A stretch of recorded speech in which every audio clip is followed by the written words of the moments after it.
Hi, welcome back to Arting with Mrs. Gill. I'm Mrs. Gill, and today is day 27 of 30 days of sketchbooking with Mrs. Gill.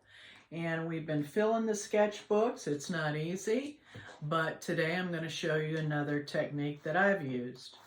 This is one that I have done. I might have shown you already, but I will show you how I created this piece.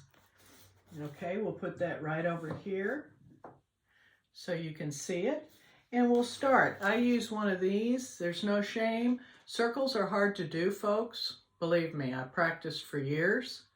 And so if you don't know how to do a circle, a good one, just use one of these. Or a can. I've used cans before. So now I'm going to make my circle, the circle right here. See that? I'm going to do that just like that. See? Now I'm going to take my edges and make some lines that kind of bend. You see that?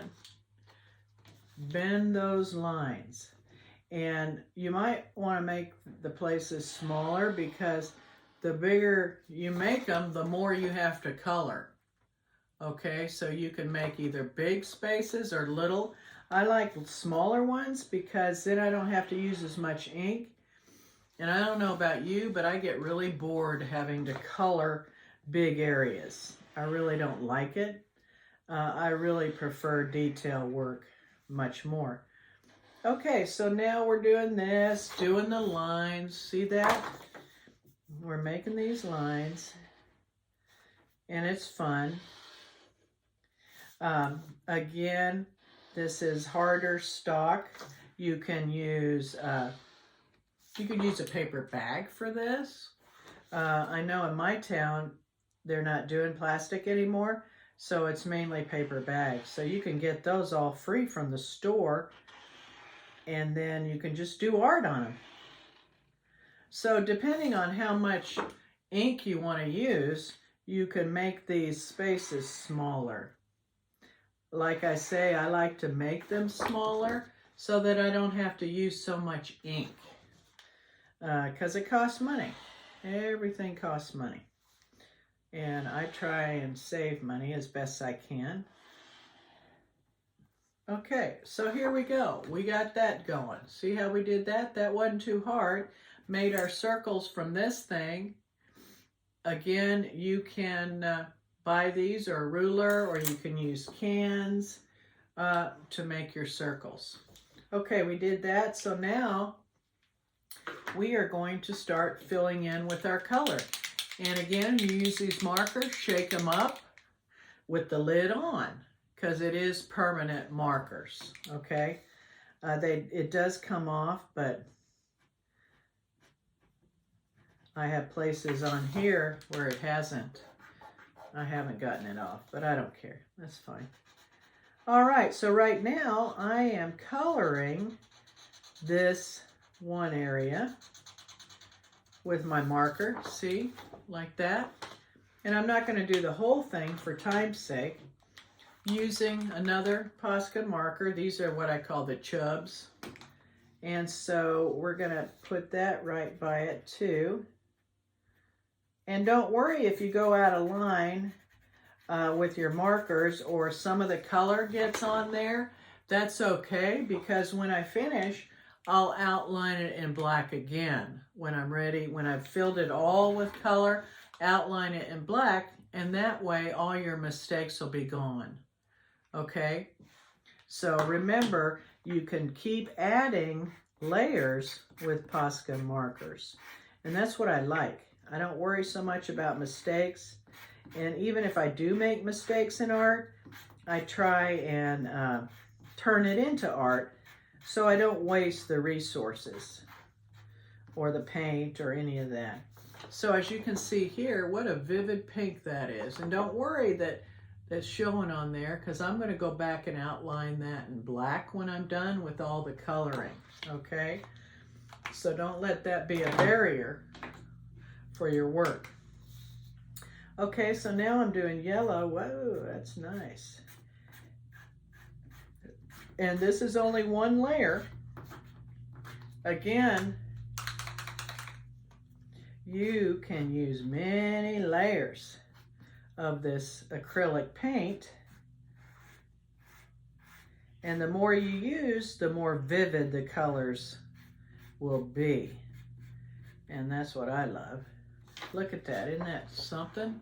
That's spectacular. And it's still wet, so you always have to let the paint dry. Sometimes I get in a hurry and want to get things going, and I don't let it dry, and then it doesn't look very well. Very good. So there's that. Then I'm going to put another color in. Again, I've shaken it up so it doesn't spill, because you don't want to get this stuff on your clothes if you can help it. I've been lucky so far that I haven't ruined any clothes, but I still have paint on my fingers from yesterday's work, and so it takes a little bit to wash off. But boy, is worth it to me, the colors. And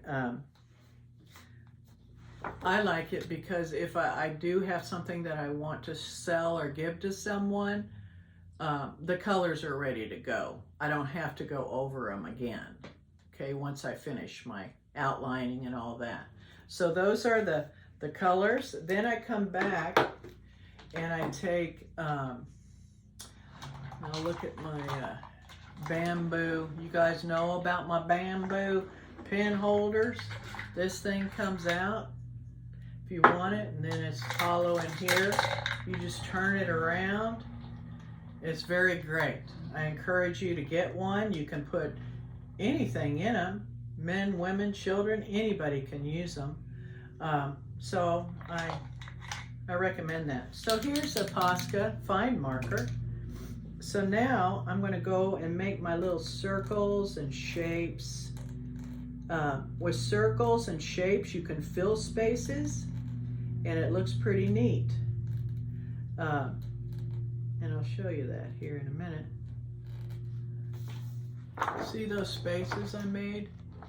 Yeah, because I'm going to eventually outline those and put color in them as well.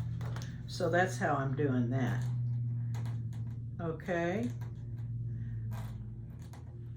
And then if I want to make details, once the paint dries, if I like this and it's dark enough for me, I don't have to put another layer, I will go ahead and do my ink work, my doodling on that, and just all the way around. So that's what I did. These are the markers I've used, and this is what I created. Again, I haven't finished with all of the edges, but for now I have. Well, that's all I have today. I hope you've enjoyed today's session. I sure have. Please keep liking me and joining me and everything, and I can keep doing this. Okay?